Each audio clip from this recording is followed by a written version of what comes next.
আমরা কালকের বিশেষ করে আমরা জানাজার কত মানুষ এই সমীকরণে কোনোভাবেই যেতে চায় না, কিন্তু আমরা যেটা দেখেছি একটা স্বতঃস্ফূর্ত অংশগ্রহণ অনেক মানুষের। এই মানুষ প্র্যাকটিক্যালি গণনা করার হয়তো কোনো মেকানিজম নাই, নানা নিয়ে চলছে, কিন্তু এই জনসভায় এই যে এত মানুষের স্বতঃস্ফূর্ত উপস্থিতি, এইটার আসলে মূল বার্তাটা কি? অথবা খালেদা জিয়ার মৃত্যু ও কি রাজনীতিতে নতুন একটা ঐক্যের সহনশীলতার বার্তা দিয়ে গেল কিনা? অসংখ্য ধন্যবাদ আপনাকে। আমি শুভেচ্ছা জানাচ্ছি আমার সম্মানিত সহ আলোচক এবং যারা শুনছেন তাদেরকে। আসলে প্রশ্নটা যেটা করেছেন এটা তো আমার মনে হয় যে এইভাবে জবাব দেওয়াটা উচিত। সেটা হলো যে যেই এক মানে 1971 আমরা অনেকেই বেগম খালেদা জিয়ার কথা যখন বলতে শুরু করেন, তারা আসলে 80-এর দশকে তার স্বামীর মৃত্যুর পরে, শহীদ প্রেসিডেন্ট জিয়াউর রহমানের মৃত্যুর পর থেকে তার জার্নিটা দেখেন। Basically Khaleda Zia has started her journey from 1971। 1971 সালে যখন শহীদ প্রেসিডেন্ট জিয়াউর রহমান স্বাধীনতা ঘোষণা করেন, তখন তার এই স্ত্রী এবং দুটো সন্তান এই একেবারেই অরক্ষিত অবস্থায় তারা কিন্তু ওই বন্দী ছিলেন। তিনি দীর্ঘদিন এখানে বন্দী ছিলেন, তার দুই সন্তানই বন্দী ছিলেন। এই জন্য দেয়ার ইজ অ্যানাদার রিজন তাদেরকে শিশু মুক্তিযোদ্ধা বলা হয়। তার স্ট্রাগল সেই সময় থেকে শুরু হয়েছে। সেই যে স্ট্রাগলটা অত্যন্ত অত্যন্ত মানে কি বলবো, একজন মেধাবী আর্মি অফিসারের ওয়াইফ, একই সাথে এমন একজন মানুষ যিনি দেশের জন্য ডেডিকেটেড ছিলেন এবং তিনি আসলে দেশকে বেছে নিয়েছিলেন, এমন একজন মানুষের সহধর্মিণী। তারপরে যখন তার হাতে আসলে তার স্বামী রেখে যাওয়া দল এবং দেশের দায়িত্ব এসে পড়লো, প্রথম দিকে তো কেউ ভাবতেও বোধহয় পারেননি যে এটা কত দূর যেতে পারে। আমার মনে হয় যে আমাদের সম্মানিত চেয়ারপারসন সবচেয়ে বড় গুণটা ছিল তিনি অত্যন্ত সৎ রাজনীতিবিদ। তার মতো মানুষ হিসেবে সৎ, রাজনীতিবিদ হিসেবে সৎ এবং তার নীতিতে অনড় আর অবিচল একজন মানুষ, এটা দুর্লভ। এটা বাংলাদেশের ইতিহাসে দুর্লভ। আপনি যেভাবেই দেখেন না কেন, আমরা যতই বলি না কেন যে তাকে তাকে তো অসংখ্যবার মুছে ফেলার চেষ্টা করা হয়েছে। একজন রাজনীতিবিদ যাকে পার্সোনালি মানে তিনি মানে কিছু এক্সট্রাঅর্ডিনারি গুণ আল্লাহর তরফ থেকে নিয়ে এসেছেন। তিনি অসাধারণ, তিনি দেখতে অসাধারণ ছিলেন এবং তার ছিল একটা মানে পাহাড় সমান ব্যক্তিত্ব।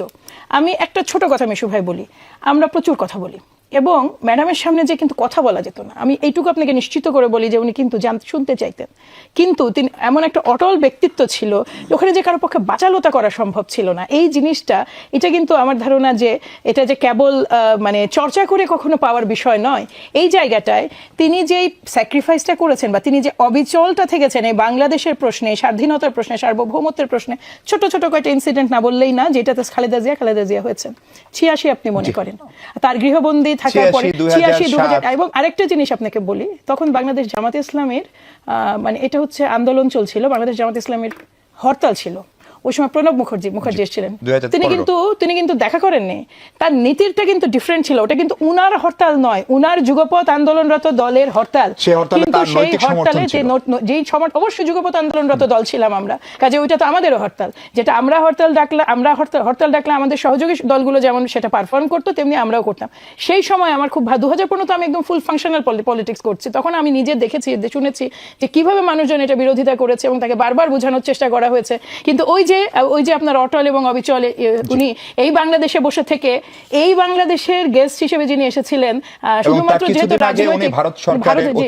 অতিথি হয়ে সেখানেও কিন্তু উনি খুব মানে এই যে তিনি যে খুব স্পষ্টভাবে তার দেশ এবং দেশের স্বাধীনতা সার্বভৌমত্বের পক্ষে যে তার যে স্ট্যান্ডগুলো, আপনি যেটা প্রতিটা দেখেন, সাধারণ মানুষ এগুলো দেখে মিশু ভাই, সাধারণ মানুষ এগুলো নোট করে এবং নোট করেছে বলে গতকালকে আমি জানাজানি একটা কথা শুধু বলি, আমরা কেউ কিন্তু কাউকে আনিনি, মানে আমরা কিন্তু কাউকে বলিনি যে আসো দল হিসেবে। এটা কিন্তু দলের মানুষের মানে জানাজা নয়, এটা সমগ্র বাংলাদেশের জানাজা। এবং আপনি যেটা বলছেন যে আমি নিজেও চেষ্টা করছি, মহিলাদের তো জানাজা যাওয়াটা ওই রকম ভাবে সহজ নয়, আমাদের জন্য আলাদা জায়গা না থাকলে কোনো সুযোগ নাই, আমি পৌঁছাতেই পারিনি, সো আমি আর ট্রাই করিনি। ওখানে আমি মানুষের ঢল দেখে আমি একেবারে বাকরুদ্ধ। আমরা সবাই জানি এটা হবে, কিন্তু দুটো জিনিস আপনাকে মানে উনাকে, জি আমি 30 সেকেন্ড বলছি, উনাকে যখন বাসা থেকে বের করে দিল, ওনার সাথে আমার একটা দেখা করার সুযোগ হয়েছিল।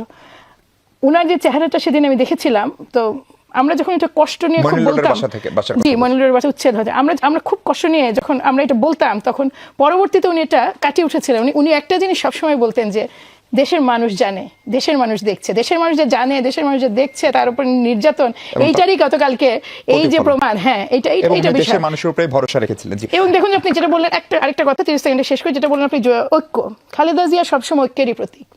খালেদা জিয়া অলওয়েজ ঐক্যের প্রতীক, এবং যেটা হয়েছে সেটা হচ্ছে এখন হয়তোবা এই যে হারিয়ে যাওয়াটা এটা গোটা জাতির জন্য ক্ষতি।